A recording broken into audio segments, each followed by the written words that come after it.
الحمدللہ والصلاۃ والسلام علی رسول اللہ وبعد۔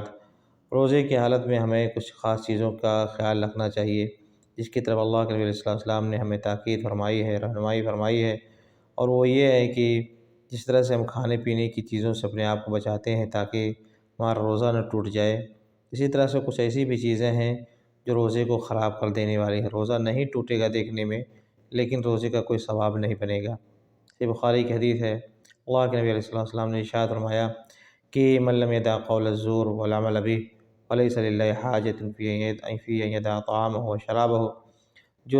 جو شخص روزے کی حالت میں جھوٹ بولنا، جھوٹے اور غلط کام کرنا نہ چھوڑے تو پھر کوئی حاجت نہیں ہے ایسا شخص کی اپنے کھانے پینے کو چھوڑ دے، یعنی اس کو کوئی فائدہ، کوئی اجر، کوئی ثواب ملنے والا نہیں ہے۔ بلکہ سنن ابن ماجہ اور مسند احمد وغیرہ کی صحیح حدیث ہے، اللہ کے نبی علیہ السلام نے ارشاد فرمایا کہ رب صائم لیس له من صیامہ الا الجوع۔ بہت سارے روزے دار ایسے بھی ہیں، کتنے ایسے روزے دار ہیں، بعض روایت میں کم من صائمین ہے، بہت سارے روزے دار، کتنے ایسے روزے دار ہیں کہ جو روزہ رکھتے ہیں لیکن ان کے روزے سے کچھ نہیں حاصل ہوتا ہے الا الجوع، سوائے یہ کہ وہ بھوکے رہتے ہیں، سوائے کہ وہ بھوکے رہتے ہیں، بس کھائے پیے نہیں ہیں، بھوکے ہیں، بس ان کو کوئی فائدہ ملنے والا نہیں ہے، یعنی کوئی اجر نہیں ملتا ہے۔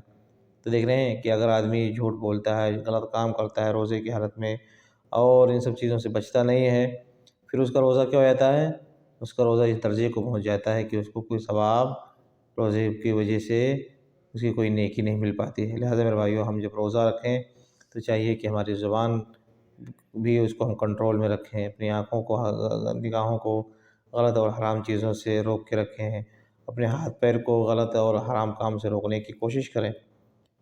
اور نبی علیہ السلام نے یہاں تک رہنمائی فرمائی ہے کہ اذا کان یوم صوم احدکم فلا یرفث ولا یصخب، معذرت ولا یجہل، جب تم میں سے کوئی شخص روزے سے ہو تو اسے چاہیے کہ کوئی جہالت کی بات، کوئی گھٹیا بات اور بے حیائی کی بات، چیخنے چلانے کی بات نہ کرے۔ اتنا خیال رکھنا، روزے کا اتنا خیال رکھنا ہے کہ چیخنا چلانا روزے کی حالت میں، یہاں تک کہ بے حیائی کی بات کرنا، گھٹیا بات کرنا، یہ سب منع ہے، بطور خاص منع ہے۔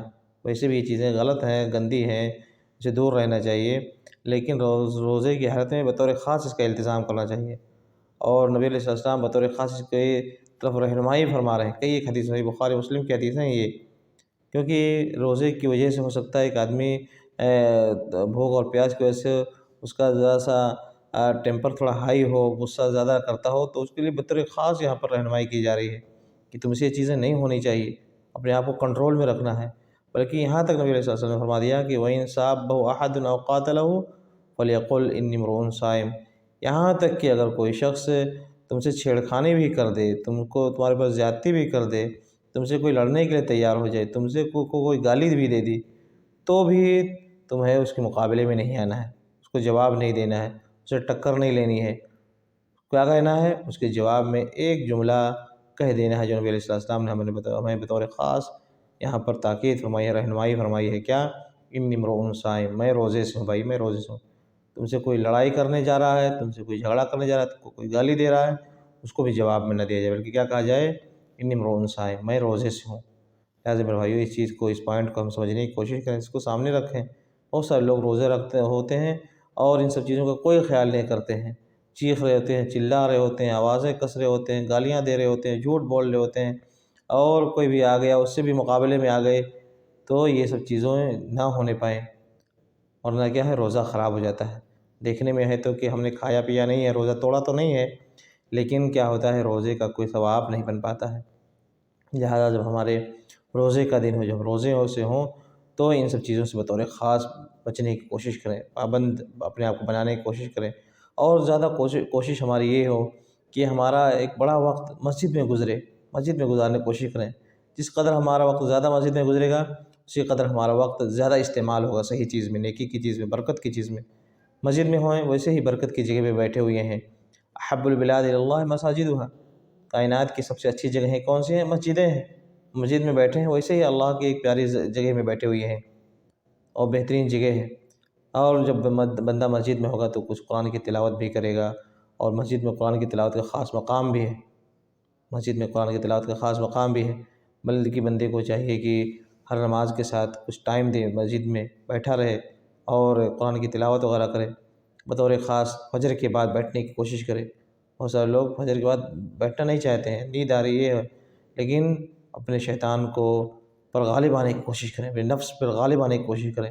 بڑا پیارا وقت ہوتا ہے۔ نبی علیہ السلام کا خاص معمول تھا، صحیح مسلم وغیرہ کی حدیث ہے کہ جب آپ فجر کی نماز پڑھتے تھے تو جلس علی مصلاہ، آپ اپنے مصلی پر بیٹھے رہ جاتے تھے، حتی تطلع الشمس، یہاں تک کہ سورج طلوع ہو جاتا۔ آپ فجر سے لے کر کے سورج نکلنے تک مصلی پر آپ بیٹھے رہ کرتے، یہ آپ کا عام معمول تھا نبی علیہ السلام کا۔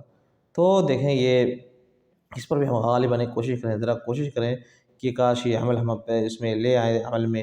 بلکہ سنن ترمذی وغیرہ کی یہاں تک حدیث آتی ہے، شیخ البانی وغیرہ نے صحیح قرار دیا ہے کہ من صلی الغداء فی جماعہ، اور کوئی شخص صبح کی نماز جماعت کے ساتھ پڑھتا ہے، ثم قعد یذکر اللہ، پھر نماز پڑھ کر کے فجر کی نماز پڑھ کر کے اللہ کے ذکر میں بیٹھا رہتا ہے، قرآن کی تلاوت کرتا ہے یا یوں سبحان اللہ الحمدللہ کرتا ہے، بیٹھا ہوا ہے، ثم حتی تطلع الشمس، سورج کے نکلنے تک بیٹھا ہوا ہے، ثم صلی رکعتین، پھر 2 رکعت نماز پڑھتا ہے، تو کانت لہ کاجر حجۃ وعمرہ، تو اس کو تامۃ تامہ، اس کو پورے ایک حج اور ایک عمرے کا ثواب ملتا ہے۔ دیکھ رہے ہیں، پورے ایک حج اور ایک عمرے کا ثواب ملتا ہے اس شخص کو جو فجر کی نماز جماعت کے ساتھ پڑھتا ہے، پھر اپنے مصلی پر بیٹھا رہتا ہے، اللہ کا ذکر کرتا رہتا ہے، قرآن کی تلاوت کرتا رہتا ہے، کب تک؟ سورج کے نکلنے تک، اور جب سورج نکل جاتا ہے پھر 2 رکعت نماز پڑھتا ہے۔ اتنا عمل اگر کوئی کر لیتا ہے تو اس کو ایک حج اور ایک عمرے کا پورا مکمل کمپلیٹ ثواب ملتا ہے اس کو۔ تو دیکھ رہے ہیں، تو یہ بڑی عظیم چیز ہے۔ ان سب چیزوں کو، یہ جو فضیلت کی خاص چیزیں ہیں جو بتائی جا رہی ہیں، ان کو ہم اپنانے کی کوشش کرنی چاہیے۔ تو بطور خاص رمضان میں ہمیں ان سب چیزوں کو فاستبقوا الخیرات، نیکیوں میں آگے بڑھو۔ نیکیوں میں اگر کوئی شخص رمضان میں نہیں آگے بڑھ سکتا تو پھر کب بڑھے گا؟ تو یہ بطور خاص موقع ہے، اور اپنے آپ کو برائیوں سے روکنے کے لیے، گناہوں سے روکنے کے لیے، غلط باتوں سے روکنے کے لیے، غلط چیزوں کو دیکھنے سے روکنے کے لیے آدمی کچھ التزام کرے، مسجدوں کو لازم پکڑنے کی کوشش کرے، زیادہ ٹائم ادھر دینے کی کوشش کرے، تو اس طرح سے اپنے آپ کو بہت سارے خرافات سے، بازار سے اور بہت ساری گھٹیا چیزوں سے، اپنے آپ کو جھوٹ سے، بکواس سے، ہوٹلنگ سے بچا سکتا ہے۔ اللہ رب العالمین ان سب چیزوں کو سمجھنے کی اور اس کے مطابق عمل کرنے کی توفیق عنایت فرمائے، آمین۔ وصلی اللہ وسلم علی نبینا محمد۔